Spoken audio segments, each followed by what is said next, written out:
ఈరోజు బెనిఫికా versus real Madrid. ఈ match ఎంత క్రూషియలో తెలుసు రెండు జట్లకి. ఎందుకంటే బెనిఫికా ఆల్మోస్ట్ ఎలిమినేట్ అయిపోయేది ఒక గోల్ కీపర్ గోల్ వల్ల ప్లే ఆఫ్ రౌండ్కి చేరుకుంది. అలాగే రియల్ మాడ్రిడ్ ఆల్మోస్ట్ గెలిచేస్తారు అనుకున్న టైంలో ఆ గోల్ వల్ల ప్లే ఆఫ్స్ ఆడాల్సి వచ్చింది. అయితే కాంటెక్స్ట్ ఫుట్బాలింగ్ గ్రౌండ్స్లో మంచి హైప్ క్రియేట్ చేసింది ఈ మ్యాచ్కి. కానీ మ్యాచ్ సడన్గా మధ్యలో ఆగిపోయింది. ఒక 10 to 15 minutes ఆగిపోయింది. ఆగిపోవడానికి కారణం ఒక VAR వల్ల లేకపోతే సమ్ ఫుట్బాలింగ్ వల్ల రీజన్స్ వల్ల కాదు, ఒక కాంట్రవర్సీ వల్ల. దాని గురించి మనం ఈరోజు మాట్లాడుకుందాం. హాయ్, హలో, వెల్కమ్ టు హార్ష్మ్యాన్ స్పోర్ట్స్. ఈ మ్యాచ్ ఫుట్బాలింగ్ ఆస్పెక్ట్స్లో చాలా హైప్ని క్రియేట్ చేసింది. ఎందుకంటే బెనిఫికాకి కొత్త మేనేజర్ జోసే మొరీనియో గురించి తెలిసే ఉంటుంది. ప్రసిద్ధిగాంచిన మేనేజర్. చిన్న చిన్న టీమ్స్ తోటి మంచి విజయాలు సాధించాడు.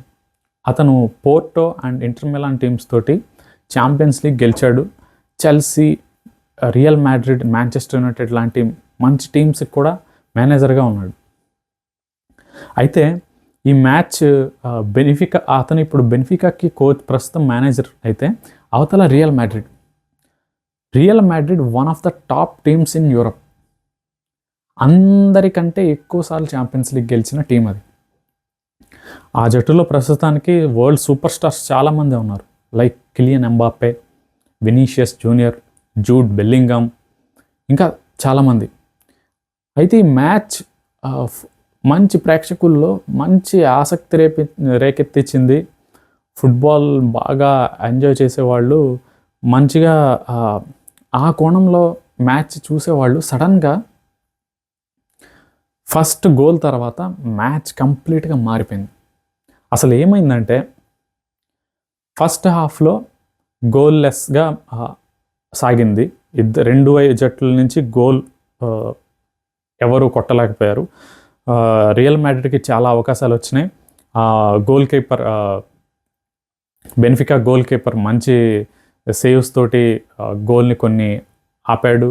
అలాగే రియల్ మాడ్రిడ్ షాట్స్ కొన్ని వైడ్ అవ్వటం వల్ల, ఛాన్సెస్ని యూటిలైజ్ చేసుకోకపోవడం వల్ల 0-0గా ఫస్ట్ హాఫ్ ముగిసింది.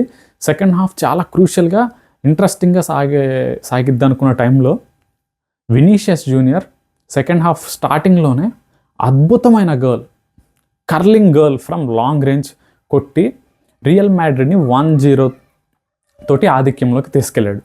అక్కడి దాకా అంతా బాగానే ఉంది. రియల్ మాడ్రిడ్ ఫ్యాన్స్ హ్యాపీ, అంతా హ్యాపీ. అయితే అసలైన కాంట్రవర్సీ అక్కడే స్టార్ట్ అయింది. అర్జెంటీన్ ప్లేయర్ జియన్ లూకా ప్రెస్టియాన్ని, అతడు వినీషియస్ జూనియర్ గోల్ కొట్టాక వాడకూడని పదాలు, చెయ్యకూడని కామెంట్స్ చేశాడు. అదే రేసిస్ట్ కామెంట్స్. అయితే అతను ఆ కామెంట్స్ చేసేటప్పుడు షర్ట్ని నోటికి అడ్డం పెట్టుకొని, జెర్సీని నోటికి అడ్డం పెట్టుకొని కామెంట్ చేశాడు. అది వినీషియస్ జూనియర్ విన్నాడు. విని వెంటనే రెఫరీకి కంప్లైంట్ చేశాడు. తన టీమ్మేట్ అయిన కిలియన్ ఎంబాపే కూడా చెప్పాడు. అయితే కిలియన్ ఎంబాపే కూడా దాని గురించి తర్వాత ఇంటర్వ్యూలో మాట్లాడుతూ అతడు మంకీ అని అన్నట్టుగా చెప్పాడు. సో అతను నిజంగా అది చెప్పాడా లేదా అన్నది తర్వాత విషయం. కానీ అది అబద్ధమే అయితే దాని మ్యాటర్ అంత ఎస్కలేట్ చేసేవాళ్ళు కాదు. అది ఖచ్చితంగా డెఫినెట్గా అలాంటి పదాలు వాడారు అనేది మనకి క్లియర్గా అర్థమవుతుంది. సో వెంటనే రెఫరీ అక్కడికి యాక్షన్ తీసుకొని ఇప్పుడు కొత్తగా యుఎఫా ఒక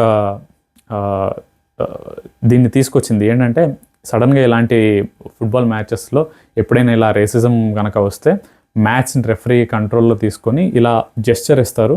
దాని అర్థం ఏంటంటే మ్యాచ్ అక్కడికి ఆపివేయబడుతుంది. ఒకవేళ అది నిజమే రేసిస్ట్ కామెంట్స్ పాస్ అయినాయి అని తెలిస్తే వెంటనే మ్యాచ్ ఆపేస్తారు అక్కడికి. అది కంక్లూసివ్ ఎవిడెన్స్ క్లియర్గా దొరకకపోతే మ్యాచ్ మళ్ళీ కంటిన్యూ చేసే అవకాశం ఉంది. మ్యాచ్ ఒక 10 to 15 minutes అలా గ్యాప్ వచ్చింది, మధ్యలో బ్రేక్ వచ్చింది. వాళ్ళు బ్యాక్గ్రౌండ్లో ఆడియో క్యాప్చర్ ఏమన్నా అయితే అసలు కన్ఫర్మేషన్ కోసం చూశారు.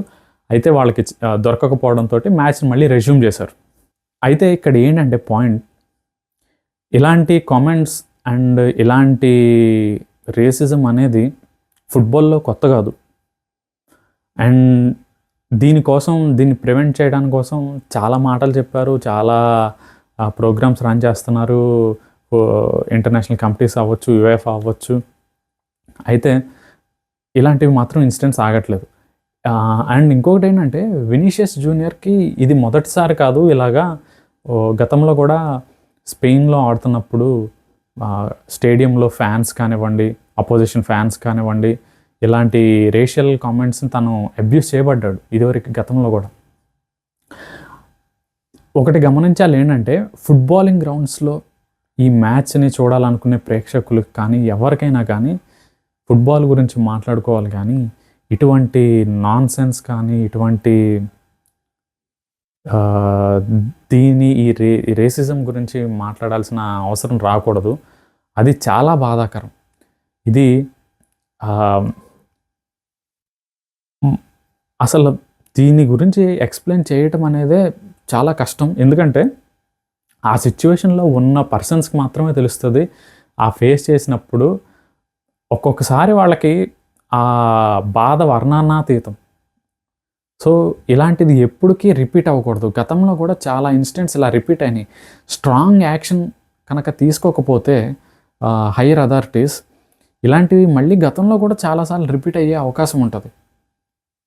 ఆ ప్లేయర్ ఎవరైతే ఉన్నారో తర్వాత నేను అలాంటి మాటలు అనలేదని చెప్పేసి అనటం, మళ్ళీ వాళ్ళ మేనేజర్ జోసే మొరీనియో కూడా ఆ టాపిక్ని వినీషియస్ గోల్ కొట్టాక ఒక సెలబ్రేషన్ చేసుకుంటాడు కార్నర్ ఫ్లాగ్ దగ్గర. ఆ ఫ్లాగ్ దగ్గర ప్రేక్షకులను రెచ్చగొట్టేలా ఉందని టాపిక్ డైవర్ట్ చేసేలాగా మాట్లాడడం, ఇది కూడా చాలా బాధాకరం. ఇంకోటి ఏంటంటే, బ్రెజిలియన్ ఫ్లేయర్ వినీషియస్లో అతడు ప్రస్తుతం ఉన్న ఫుట్బాలర్స్లో one of the best wingers అని చెప్పుకోవచ్చు ప్రపంచంలోనే. దాంతోపాటు అతను బ్రెజిలియన్ ఫ్లేయర్. వాళ్ళు ఏంటంటే బ్రెజిలియన్ సెలబ్రేట్ చేసుకునేటప్పుడు డ్యాన్స్ అనేది సర్వసాధారణం. సో ఆ డ్యాన్స్ చేసినందుకు నువ్వు అతన్ని ఆ కార్నర్ దగ్గరికి వెళ్ళకూడదని బహిష్కరించడం, అక్కడికి వెళ్ళటం వల్లే ఇలాంటిది జరుగుతుందని అనటం అనేది అది చాలా స్టూపిడ్ రీజన్. అది ఒక్కసారి ఊహించుకోండి, అతని పొజిషన్లోనే మనం ఉండుంటే దాన్ని ఎలా తీసుకోగలం? ఇది కేవలం కొంతమందికే సంబంధించింది కాదు. సపోజ్ మన భారతదేశం నుంచి మనం విదేశాలకు వెళ్ళినప్పుడు మన వాళ్ళకు కూడా చాలామందికి ఇది ఫేస్ చేసే ఉండుంటారు. అంతెందుకు, భారతదేశంలోనే ఉత్తర దక్షిణ ప్రాంతీయ భేదం ప్లస్ స్కిన్ టోన్ కోసం అని మాట్లాడుకోవటం, నార్త్ ఈస్ట్ పీపుల్ని వేరే కంట్రీ అని భావించడం, అందరూ అని కాదు, కొంతమంది మాత్రం ఇది తెలుసు, కొంతమంది చేస్తున్నారు. అది పాలిటిక్స్ వల్ల, రీజనల్ పాలిటిక్స్ వల్ల అవ్వచ్చు, వేరే విధాల వల్ల అవ్వచ్చు. మన హ్యూమన్ బాడీకి అందరికీ ఒకటే ఎబిలిటీ. దాన్ని ఒక జాతిగాని విభేదించడం కానీ ఇలాంటివి చేయటం వల్ల ఏమొస్తుంది? దీనివల్ల ఏం సంపాదిస్తారు? ఇది చాలా చాలా చాలా బాధాకరమైన అంశం. ఇలాంటిది ఫుట్బాల్ అనే కాదు, ఎక్కడా కూడా మళ్ళీ రిపీట్ అవ్వకూడదు. అండ్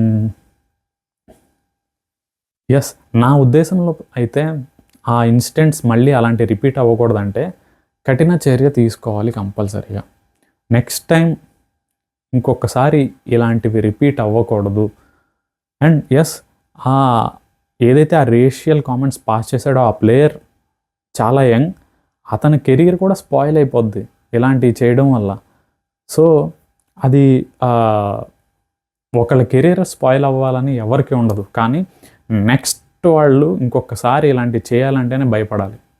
అలాంటి పనిష్మెంట్ కంపల్సరీగా తీసుకోవాలి.